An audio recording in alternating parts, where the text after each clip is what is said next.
Olá, seja bem-vindo ao canal de Vinícius em Aprendizado. Eu sou Robério. Vamos viver um Deus, uma verdade, uma doutrina. Brasil, coração do mundo, pátria do Evangelho Eterno. Apocalipse, capítulo 14, versículos de 1 a 6.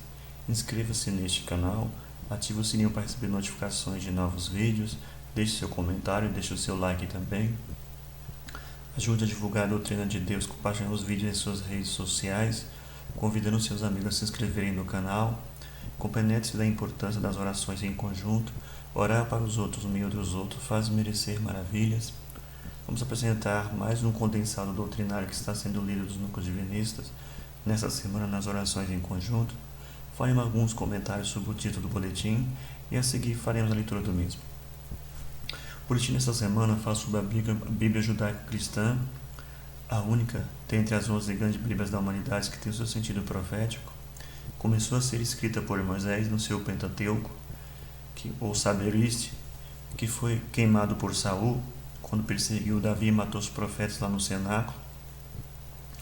Depois, o clero judeu a reescreveu de acordo com o dito dos mais velhos através de Esdras, que reescreveu de acordo com o dito do povo. Perguntava-se para os mais antigos como teria sido, aí escreveram porque eles não eram profetas, e trucidava todos os profetas que apareciam.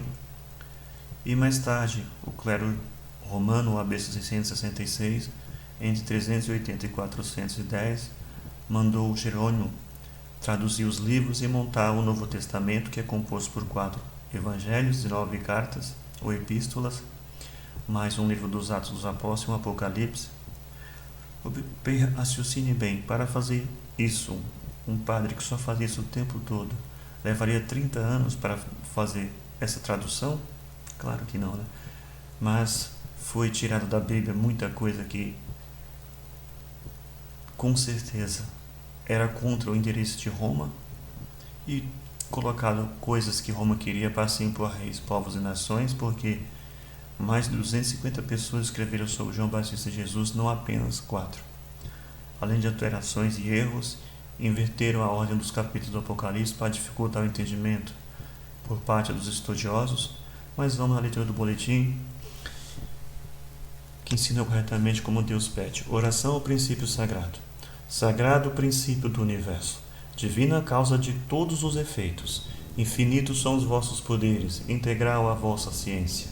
Dai-me o poder de refletir a vossa divina vontade, concedei-me, Pai divino, a delegação de ter poder sobre os espíritos malévolos. Envolvei-me ao poder infinito em vossas graças e virtudes, para que minha vontade seja o reflexo de vossa divina justiça. Fazei de mim, Senhor absoluto, um veículo de vosso infinito amor para aqueles que o merecerem. Graças ao Senhor, sagrado princípio. O boletim começa com 4 perguntas, que é o título do boletim. Até que ponto a Bíblia é completa? Quando passa a ser carecente de complementação? Quantos de informes Deus enviou por Moisés e Jesus? Que informes Deus promete somente no Apocalipse? O que Deus entregou por Moisés e Jesus não foi tudo sobre a doutrina total ou Evangelho eterno. E disso avisou, fazendo Jesus entregar o aviso que ninguém devia ignorar.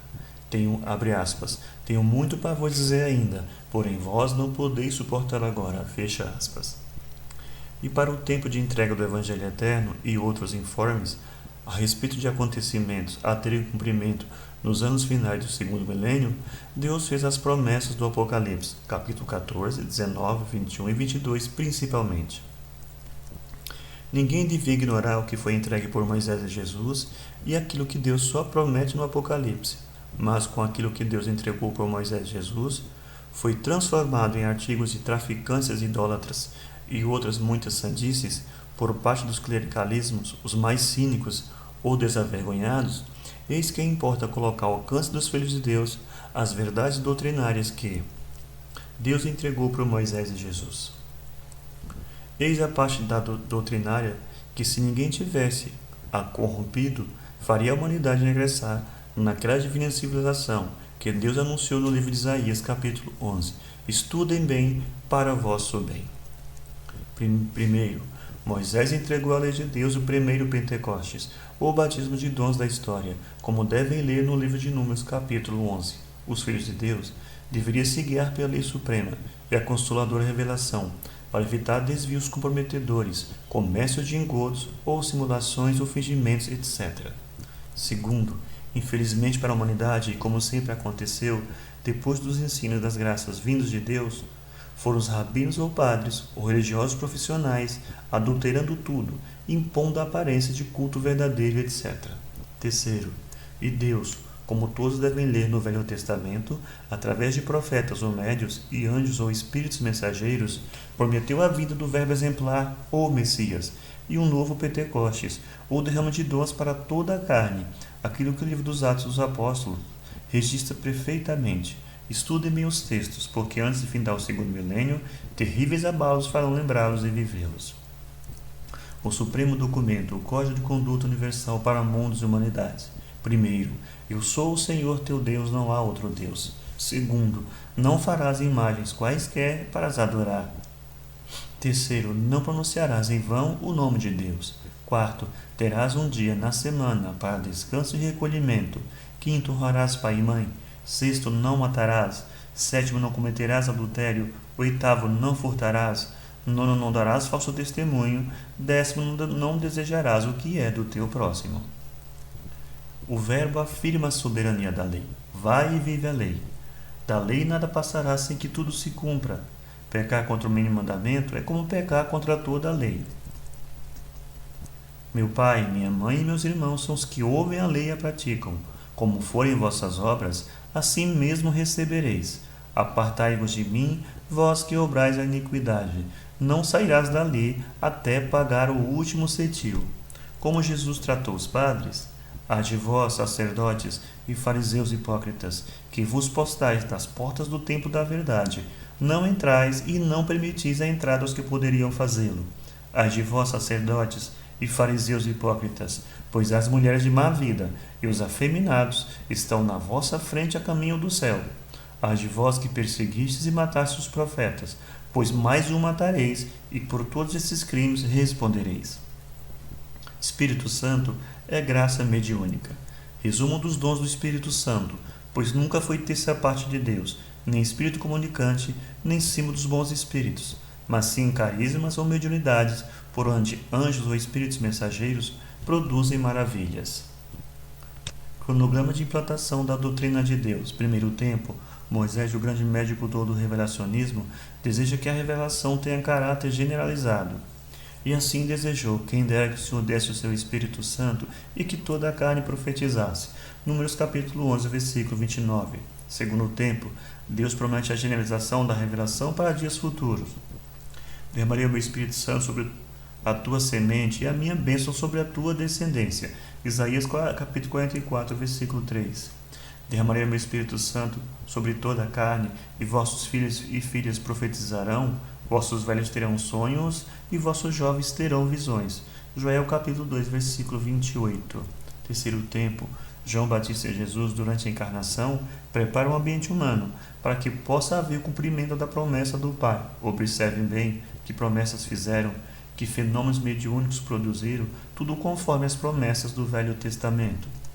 Deus não é de mortos, mas de vivos, porque aqueles que forem dignos da ressurreição serão como os anjos do céu. Mateus capítulo 22, versículo 30.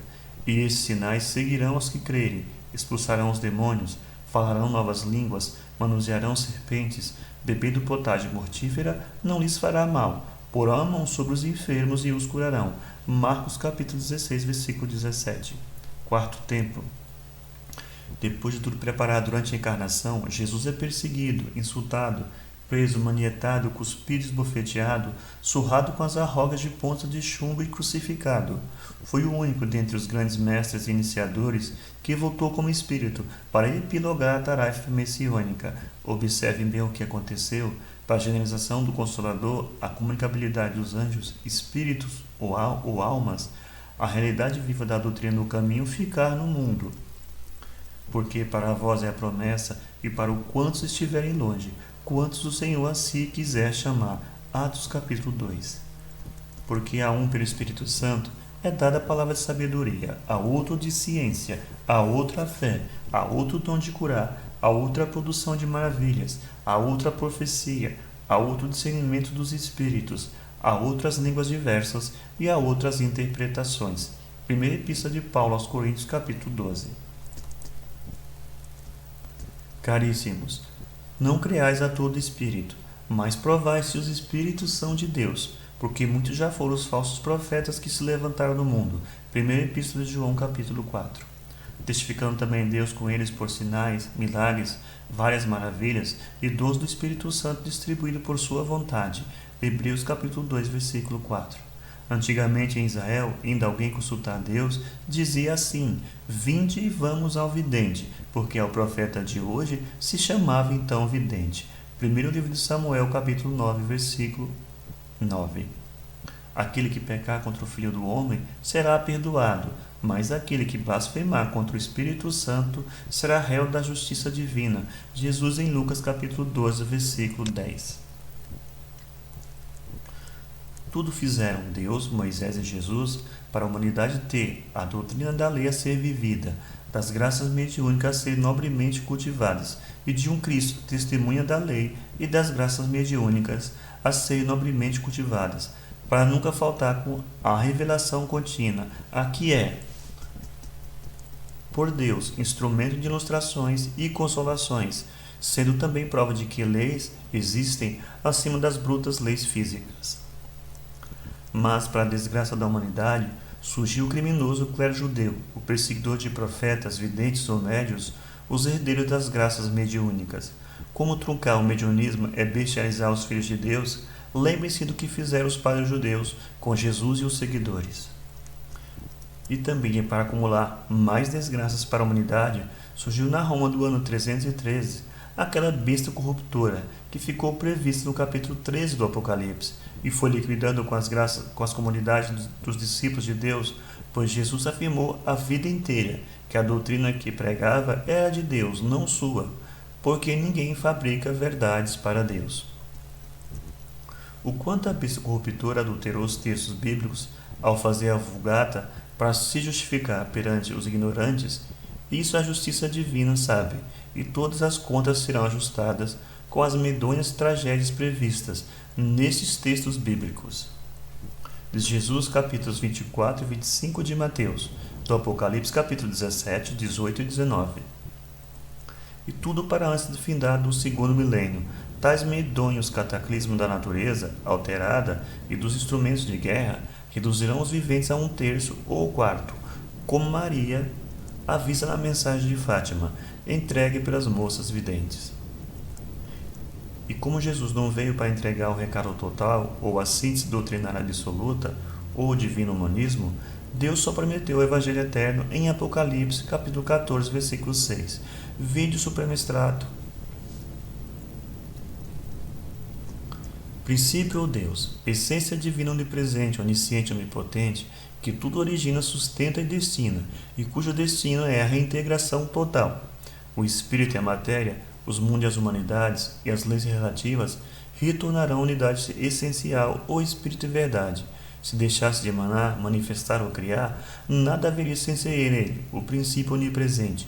Como o princípio é integral, nem crescendo e nem diminuindo, tudo gira em torno de ser manifestador e manifestação, tudo manifestando e tudo reintegrando. Eis o divino humanismo. Espírito Filho, as centelhas emanadas não criadas contêm todas as virtudes divinas em potencial, devendo desabrochá-las no seio dos mundos, das encarnações e desencarnações, até retornarem ao seio divino como unas ou espírito e verdade. Ninguém será eternamente filho de Deus. Tudo voltará a ser Deus em Deus. Essa sabedoria foi ensinada por Hermes, Crisas e Pitágoras. Jesus viveu o personagem inconfundível, de verbo exemplar, de tudo que deriva do um essencial, e a ele retorna como um uno total. O túmulo vazio é mais do que a manjedoura, entendam bem. Carro da alma ou perispírito. Eles se formam para o Espírito Filho ter meios de agir no cosmos. Ou matéria, com a autonivização do Espírito, ao atingir a união divina ou reintegração, fim da tarefa do perispírito. Lentíssima é a autodivinização, isto é, o desabrochamento das latentes virtudes divinas. Tudo vai aumentando em luz e glória, até vir a ser divindade total, união total, isto é, perdendo em relatividade para ganhar em divindade. Matéria ou cosmo. A matéria é a essência divina, luz divina, energia, éter, substância, gás, vapor, líquido, sólido. Em qualquer nível de apresentação, é a ferramenta do Espírito Filho de Deus. É muito infeliz quem não procura entender isso. Entenda porque os padres judeus foram perseguidores e assassinos de profetas, videntes ou médiuns. Entendam que a besta apocalíptica e o falso profeta, dela saído há mais de 600 anos, 1700 anos, vivem atraiçoando o que Deus entregou por Moisés e Jesus. Entendam, como bem assinala o capítulo 3 do Apocalipse, que reis, povos e nações virariam as costas para Deus e sua doutrina, para endeusarem a besta e o falso profeta. Entendam, portanto, que chegou o findar do segundo milênio, tempo de acontecerem as previsões de Jesus em Mateus, capítulos 24 e 25, as mesmas que estão anunciadas no Apocalipse, capítulos 17, 18 e 19. Depois das faxinas apocalípticas, incluindo a expulsão dos cabritos, os herdeiros da terra do porvir ficarão sabendo o que Deus fez questão de anunciar em Isaías, capítulo 11. No livro Evangelho Eterno e Orações Prodigiosas estão todos os demais informes. Assim no boletim Princípio Sagrado Oswaldo Polidoro, em sua última encarnação neste planeta. Divinismo. Recolha-te, filho meu, ao templo interior, e em silêncio escuta-me, e entende o meu falar. Tanto me tens procurado fora, no templo exterior, enquanto eu, teu pai, no íntimo desejo comungar. A verdade é minha lei, e detesto a idolatria. Movimenta a lei dos fatos, e aborreço a simulação. E tu nisso é que temas, expandindo falsa teoria, pois cometendo semelhantes erros, perpetua a corrupção. Minha inteligência é um predicado meu em ti, o meu afeto é uma virtude minha que te entreguei. O meu poder de ubiquidade te aguarda mais que o frenesi. Tu de mim desvias, filho meu, que com tanto amor criei. Não confias na decência de conduta, na bondade, e tratas mal outro teu irmão, aquele outro filho meu. Dos corruptores compra simulacros, e bem que a miúde, te alegras com o mal daquele infeliz irmão que te sofreu. Retorna, meu filho, volta ao meu regaço. Observa a lei de verdade, amor e justiça. Vai, procura o teu irmão e oferta-lhe, pois, o braço, para que assim te abrace eu e goze da gloriosa liça. Não aceito liturgias, que isso nunca foi meu, e repiro os simulacros, pois não sou de fingir. Quero tuas obras boas, como daquele ungido meu, para assim seres meu verbo e teres a glória no porvir. Transmito a minha ordem pelo anjo mensageiro, e no código imortal lembro-te a verdade redentora, a verdade acima de tudo, pois eu sou o eterno dispenseiro, sou a origem e a vida, e te convido à conduta emancipadora. Agradeço a todos por aqui, nos acompanham aí no canal, na leitura dos boletins. Fiquem todos nas bênçãos divinas e até o próximo boletim.